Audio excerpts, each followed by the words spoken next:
I think everyone has probably felt the sensation of being different from other people. Not worse or better, just different. Or even some pattern of things you do very well, in contrast with things you do very poorly. But what if there was a reason for you being different? After many years, I decided to look for it and start to understand what really happens inside my head. Hello beings, welcome to the experience. My name is Douglas Flamino and today I'm going to show you something very personal and delicate. The results of a diagnosis I got from a neurologist. I was even a bit nervous to record this and I forgot to ask for a like. Leave a like on this video. It will really help my work, and this is a very well-intentioned video. It could help a lot of people. And don't forget to comment Pocahontas. Okay, I think an important part is why did I decide to go get a diagnosis? Basically because of stories from friends. I don't know what happened, but about a year and a half ago, a lot of people started pointing out autism symptoms in me and asking me this question. Are you autistic? Have you checked if you have autism? That's something autistic people do. At first I laughed and said no, but honestly I don't know. But then it started happening more often, so I began to stop and think about it. I started to suspect he was autistic at first when a lot of videos started showing up for me on TikTok of autistic people talking about the reasons they went after a diagnosis. Then I thought, wow, that's just like Douglas. In all the videos I watched, out of 5 reasons, he usually had 3 or 4. The reasons that made me start to suspect this the most were every time I played a song. He dislikes loud music in crowded places. And there were a lot of things that I already knew, like autistic people who had these same things. I can't really explain it. But he doesn't mind saying no to you. Like, no matter what it is, he'll say, I don't want to, I'm not up for it, I don't want to do this, simply because he doesn't feel like doing it. There's no plausible reason. If you invite him to your birthday and he doesn't want to go, he'll just say he doesn't want to. Douglas, he was always a very different person from the other kids, in my opinion. But sometimes in good ways and sometimes in ways I didn't understand. And then I started working with autistic children and I thought, wow, there are some really similar things. I'm sad, then he would be like, okay, you're sad, but I'm laughing. But he will believe what you're saying, not your emotion.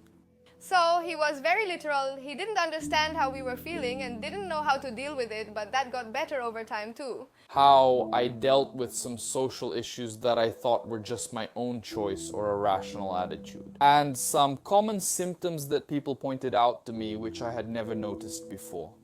Like, for example, misophonia. I had this little thing called misophonia, which is like, if someone ate next to me making mouth noises, I'd get nervous and stay quiet. But I had a cruel urge to do something bad to the person, honestly. I never did, obviously.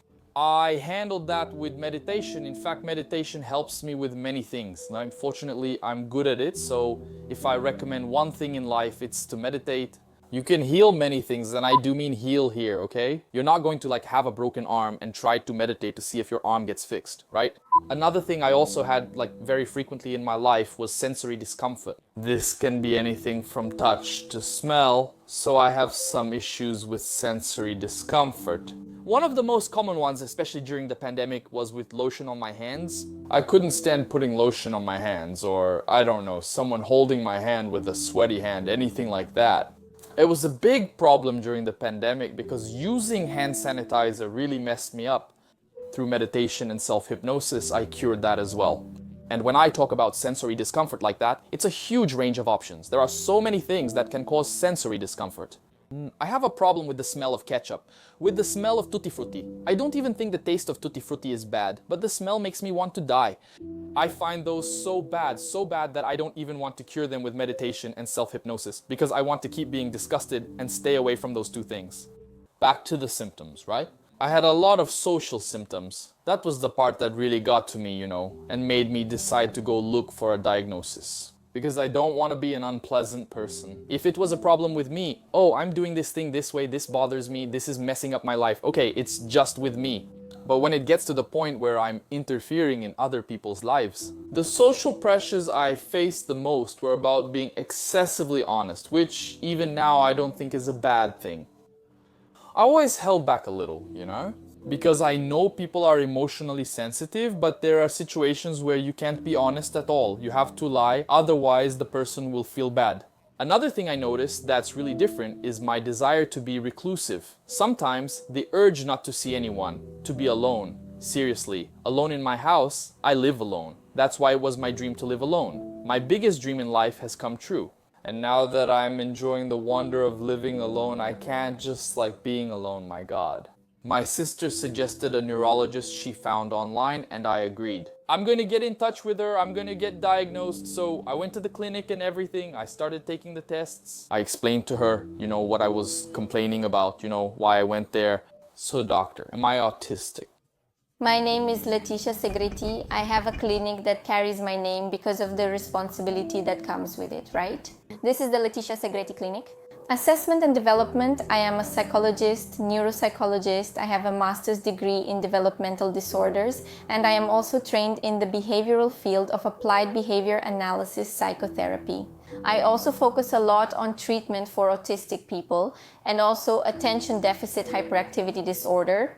I have attention deficit hyperactivity disorder myself, by the way, and I do neuropsychological assessments for both children and adults, mainly for evaluating autism, attention deficit hyperactivity disorder, or any other personality issues or neurodevelopmental disorders. I have a whole team here at my clinic working on this, both for treatment and for assessment. When someone comes in with a diagnosis, when someone has brought a hypothesis for them, that even helps us better direct which tests we're going to apply, what we're going to pay more attention to, things like that. So there's no problem with that. The problem is when the person comes in with a fixed idea, actually like this is it, and isn't prepared to get an answer that's different from what they expected.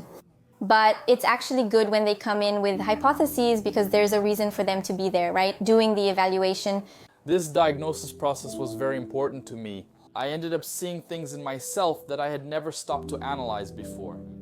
Intelligence quotient test, wow, there were a lot of tests, a lot of intelligence quotient tests, and it was even fun. The tests were really fun. When you're seeing a neurologist and she starts pointing things out to you, you don't leave there the same. You leave much more observant and able to self-analyze a lot more too. All my behaviors become much more evident to my own eyes. After I found out that some of them are symptoms of something. Well, and after about 6 months of diagnosis, my result came out. I'm not autistic. I have high abilities and giftedness.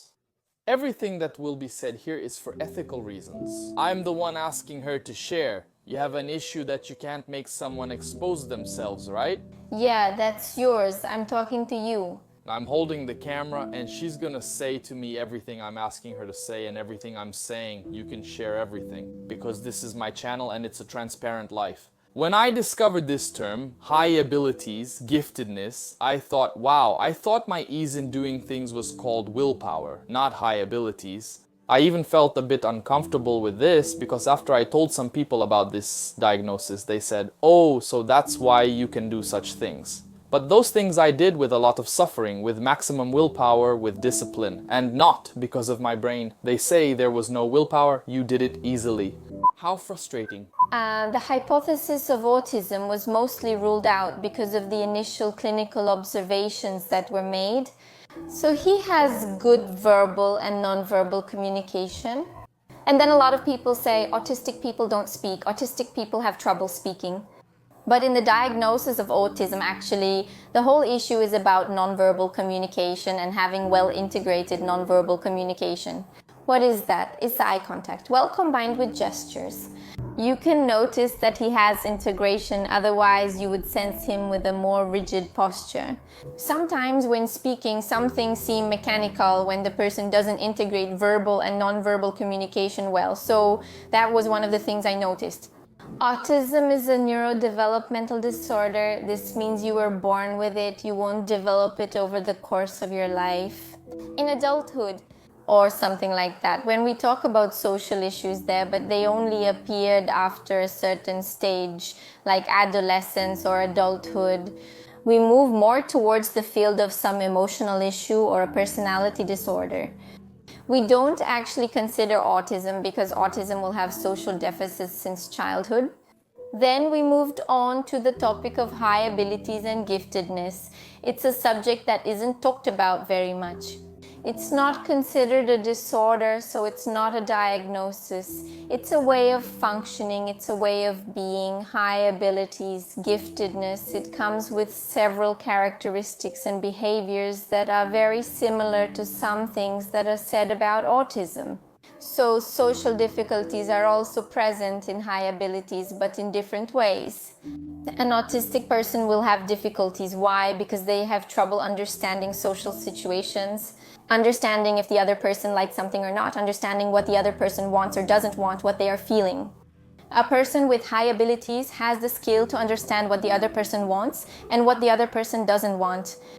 If it doesn't make sense to her, she won't follow the other person's wishes. Many times because she has a quicker, more agile or very critical way of thinking. Some people don't accept people like that, who are critical, who are frank, honest, who say what they think. And there are also people who can't keep up with that fast-paced thinking. And people with high abilities also. Many of them have sensory issues.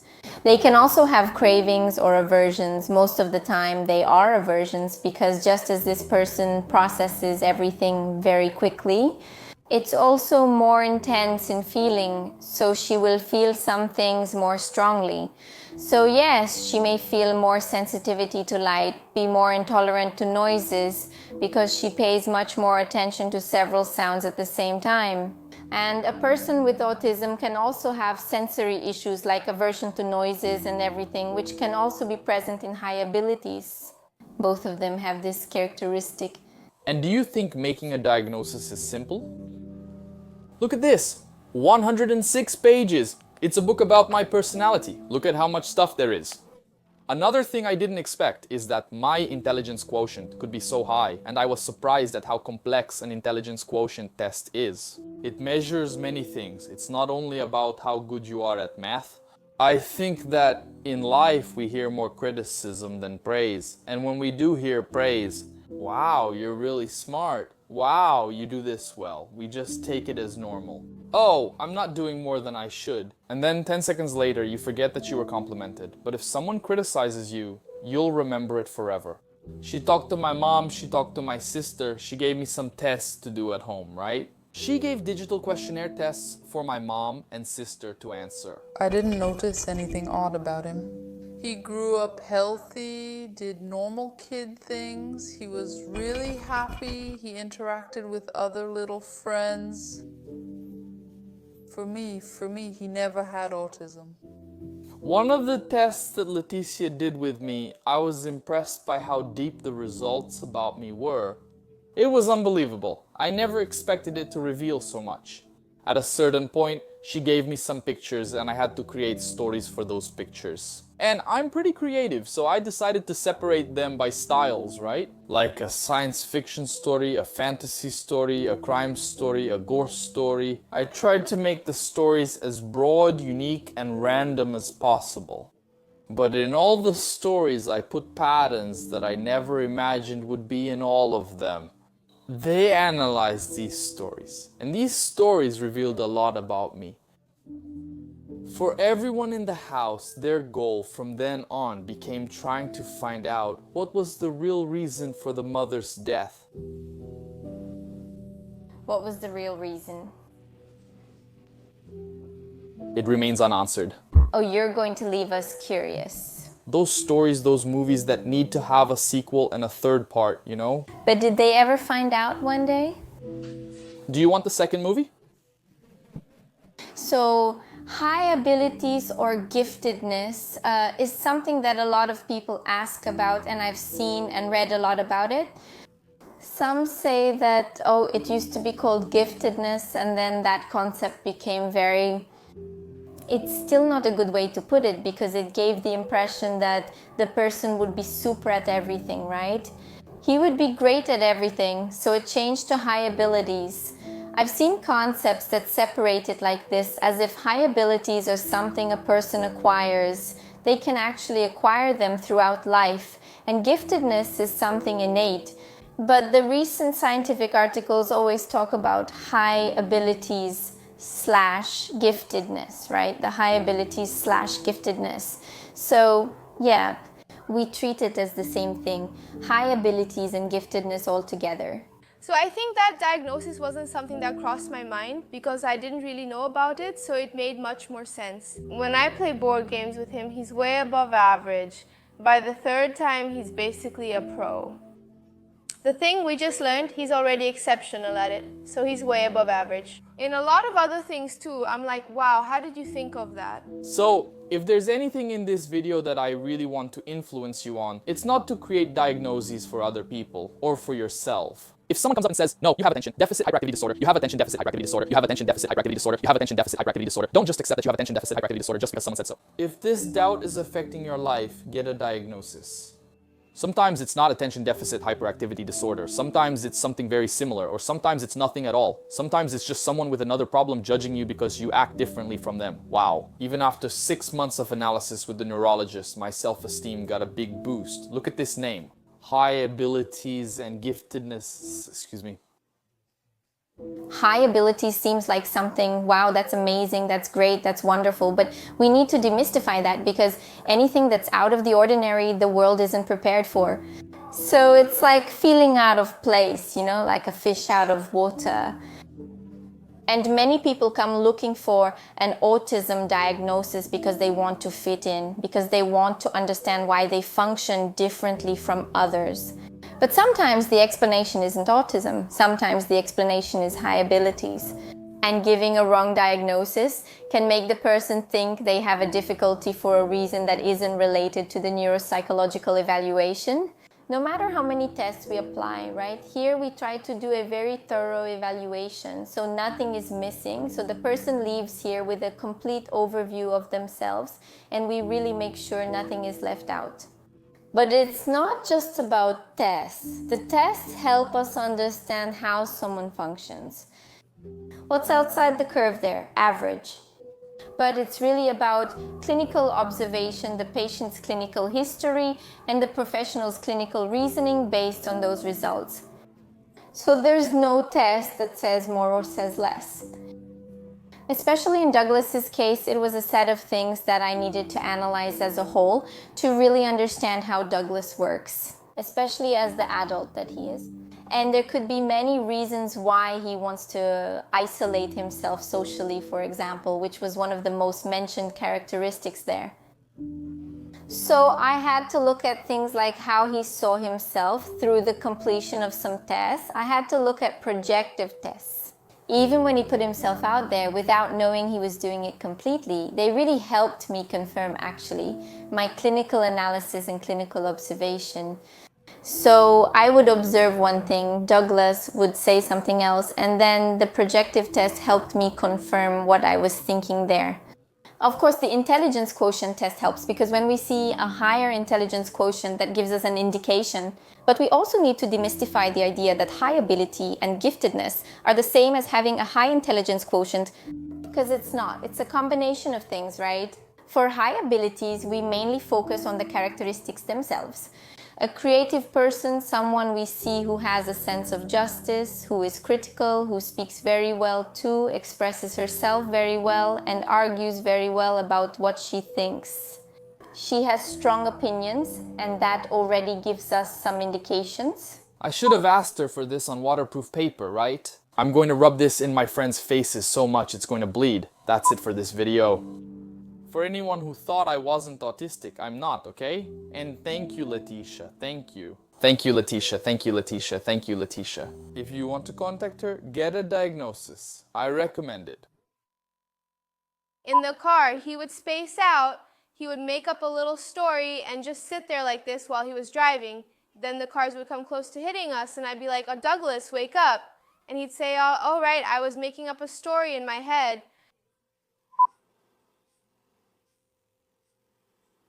What? I'm just resting.